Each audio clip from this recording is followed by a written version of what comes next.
Yung, alala mo po. Ah! Daming customer ah. Bakit ka pala pumasok? Kasi po, lagi mo naman po sa vlog kaya. Titingnan mo. Ang gift namin sa mga riders. Bro, the basketball community is very small. Napagalitan nito? Napagalitan na po ako. Wala kasi sinabi ah. Mayabang ka boy.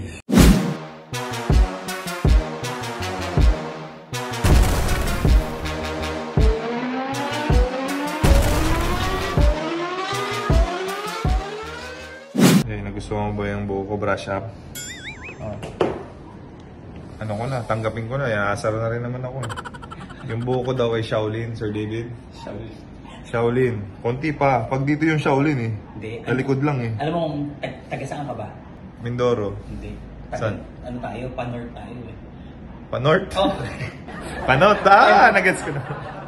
Ako rin pa-north. Kung makatawa tong isa to, porque maganda yung buhok niya. Ha? Wala kasi sinabi ah. Mayabang ka boy. Ayan, ganda na lang. So, mga ka-amazing, today's topic, of course, si To The Moon na naman tayo, mga ka-amazing. Sino? Si To The Moon. Sabi daw ni Jacob Lau, yung may-ari ng SG Group, Song Group, kung nasa si Dwight Howard.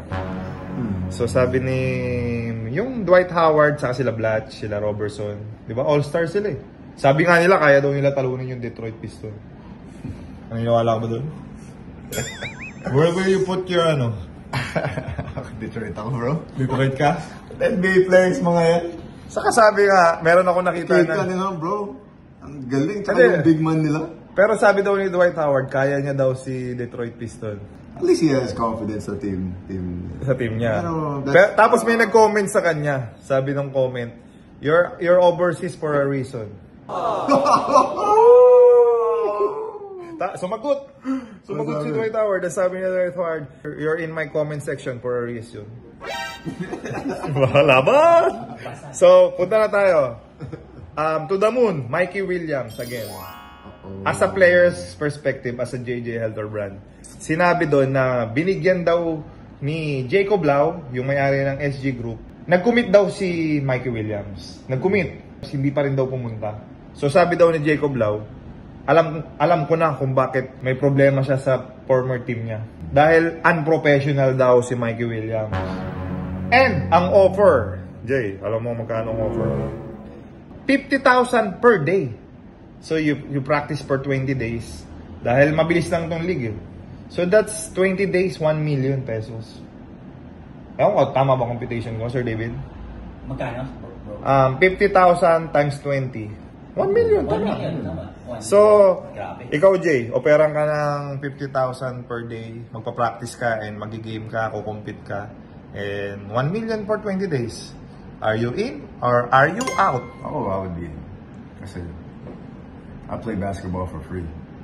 I would play it for free. Because you love the game. Because I love the game. If someone was to offer me something like that. Yes, sir.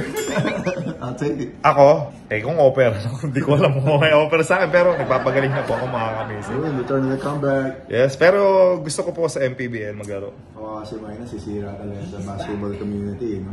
Hindi, ako to be honest, sa side ko po kay Mikey Williams. Doon, wag po din nating i-judge si Mikey Williams according sa mga nababasa natin or sa sinasabi ng iba dahil may reason siya. Fact check muna. So, isa-isahin natin ang mga probability. Mag-a-assume lang kami, manghuhula lang kami ng pwedeng scenario. Ako, Jay, sa palagay ko, ang Mikey Williams, meron nag-guide sa kanya or may nagsasabi sa kanya ng gagawin niya. Parang may bumubulong-bulong or may nag-a-advise sa kanya. Ang nangyayari sa advice sa kanya, medyo nasisira siya sa community ng basketball dito sa Pilipinas. 'Di ba? Although marami namang option, baka kumpiyansa si Mikey Williams sa may Japan, may Korea, may Taiwan. 'Di ba? So, ikaw, ano sa palagay mo ang mga na-reason out ni Mikey Williams sa mga nangyayari? It could be anything, pero mahirap dyan, bro. Mahirap mag-burn. He's burning bridges. So, nag-burn siya ng bridge. Parang ganun nangyari, especially sa Philippines, di ba? And, paano pag kunyari, hindi mag-workout sa Japan? May instance na mga ganun, di ba? Sayang. Kasi si Mikey Williams, may lahing Pinoy yan. Hindi niya kikitain yung kinikita niya dito sa States, bro.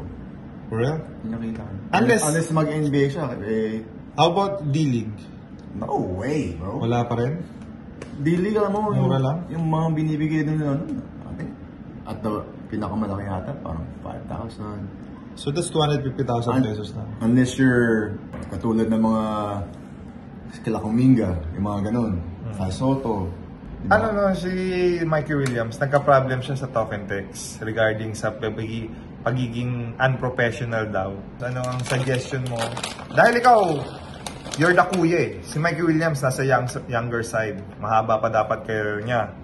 Sayang eh. So, anong pwede mong payo kay Mikey Williams? My advice to Mikey Williams, English niyo ko na kasi baka marinig niya to. Bro, the basketball community is very small. Wherever you go, it's connected, man. Don't take it for granted. Don't take it for granted. Be professional. If you have issues, work it out with your bosses or whatever. Because at the end of the day, this is your livelihood, and this is what you're good at. So, if you ruin your reputation, man, I mean, sayang kasi you're a really good player. Sino? Let people hear your side, bro. Yeah, nasisira siya eh. Oh, No? kasi everyone's just making assumptions. So, We're making video! Unfiltered. Sino, Jay? Sino ang ayaw maging ka-teammate si Dwight Howard? Nag-finals yan, well-known na NBA player, probability. Nasa top 10 big man ng NBA. Tapos ikaw magiging point guard niya. Sino ayaw? Right? bro, hindi lang si Dwight Howard. Andre Robertson. May Blatch. Puro NBA player yung mga kambi mo. Exactly, di ba? So, Mikey Williams, my advice naman sa'yo, mas matanda rin yata ako sa'yo, don't take anything for granted because we love playing basketball and we want to highlight our skills on the higher level. And yung Dubai competition, mabilis lang yan. And yung offer sa'yo, I mean, ako, to be honest, Mikey Williams, if you commit to something, take that commitment. Take the challenge. Kasi ano yung unang panahon, Jay? Man of honor. Walang contract, walang whatsoever. Nung mga panahon ng mga Roman Word of honor. word of honor. So kung may sinabi ka, be man. 'Di ba? Pag nag-commit ka, imagine mo nag-commit siya sa may-ari ng team, Jacob Lau. Well known dito sa Pilipinas 'yan dahil sila yung mga My Pick Sports. Sila yung lumalaban talaga sa mga Dubai competition. Sila yung nagbubuo ng team to compete. Right? Mikey Williams? Nahanap na po ako mga amazing. Alright, bye boys! Napagalitan nito. Napagalitan na po ako. Ay, amazing! So, bye-bye. Sir David! Oo, sige bro. Saan kaya tubig ko? Diyan ba? Akin ba? Bakit ka pala pumasok? Lagi mo nandun sa vlog kaya Titingnan mo. titignan ko yung mga Alam mo, may project kami sa mga Joyride Riders. Sa mga Joyride Riders, may project kami. Saka sa mga angkas. Lalamove. Sa mga lalamove. Kaya, ganito. If ever, kasama sa project namin, yung extra income for you guys. Parang gusto rin namin kayong tulungan dahil nung pandemic, kayo yung nagtrabaho para sa amin. Yes. Tama? Ang laking tulong ng mga riders natin. So, dahil yan, pag kayo bibili, pwede nyo i-resell. Automatic kayo reseller namin. Kunyari, halimbawa, Discounted price yun sa kanila. halimbawa, ikaw, bibili ka na ngayon ng, halimbawa, gusto mong mamuhunan. 1, 2, 3, 4, 5, 6, 7, 8, 9, 10. Ito kasi maliit lang yung 10. Kasya yan sa backpack or mababa namin. Pag nakabenta ka ng isa, may 100 pesos ka. Pag nakabenta ka ng 10 sa isang araw, may extra 1,000 ka para sa family mo. Ganun yung dating. gits pa. So yun yung gift namin sa mga riders. So pag naka-uniform ka ng Joyride, Angkas, Move It, lahat ng mga silbi sa atin ng pandemic. So babawasan namin ng 100 pag kayo bumili para pwede nyo i-resell. So kung mamumuhunan ka ng 10, babawasan namin, tapos you can sell it. Ngayon, if ever, ito yung namin sa'yo, pag bumili ka 10, hindi mo siya nabenta, pwede mo ibalik sa amin. Basta naka-seal. Correct? Okay sa inyo? Okay. Extra income for the mga riders natin. Dahil Good idea. tinulungan nyo kami before ng pandemic, hindi kami makalabas kayo yung trabaho. Ngayon naman, kayo naman yung return ng PPE mo. Amazing! Ang supply natin, unlimited. Dahil yung MSC, ano yan, Saka may kakaroon tayo ng Burlington and Bright Plus. Kasi lagi ko po kayo pinapanood sa ano eh, sa vlog. Lagi yung sa anak sa Tagita, yung... Amazing. Ano pangalan mo? May Reynaldo po. Reynaldo. So, Reynaldo, thank you sa service mo. Oo. Tama ba? Yan yung mga specific. Si JJ Helterman kasi nag-design nito. Lahat ng merchandise namin, magbabawas kami para sa inyo ng 100 para if you can sell it na same price, may extra 100 kayo bawat. Kaya may pasahero kayo, you can ask them if they want. At the same time, dahil sa ginawa mo, in return tayo, para ka rin nakatulong dahil yung income nito kuya, may portion para sa mga charity work namin. So, bawat benta mo din sa mga pasahero mo, nakakatulong tayo sa isa't isa. Alright? High five! Yes, sir! Sige, bro. O, picture daw kay Jay.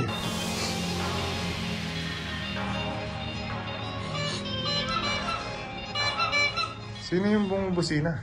Yung alala mo po. Ah! Daming customer ah. Ayan. Thank you po ah. Thank you. Ride safe. Thank you. Lagi ko pinapanood kasi yung ano niya, yung... Pero magkano po ito sa mga ano, bibili po ako. Yung set kuya, magkano yung set mo? Doon na. Para sa Pag full set. Tapos sa grand opening kuya, i-ano ko sa ano, sa may... yes. Sabihin mo pag may gusto nila ng extra income. I-ano ko. Kahit ilan ka mo, pag sa inyo, kung gusto nyo mag-resell lang isa muna, subukan. Kung gusto nyo 5, kung gusto nyo 10, kung kano kagaling din kayo mag-stock. Tapos sa opening kuya, balik kayo dito. Bawat bili mo, meron kang choices ng mga members natin. Rep magnet yan. So pwede nyo dikit sa rep, magnet yan. So may Miller tayo, may Intal, may Cyrus Baguio. Sino bang idol mo ng mga PBA players? Si Kaya rin po. Siya po si Gigi Hertiban. Sino yung nahanap mo? Pingris? Yung ano niyo po, yung Macmac hot daw na rin po. Ito. Meron tayong karton na dun. So, it's up to you guys, okay?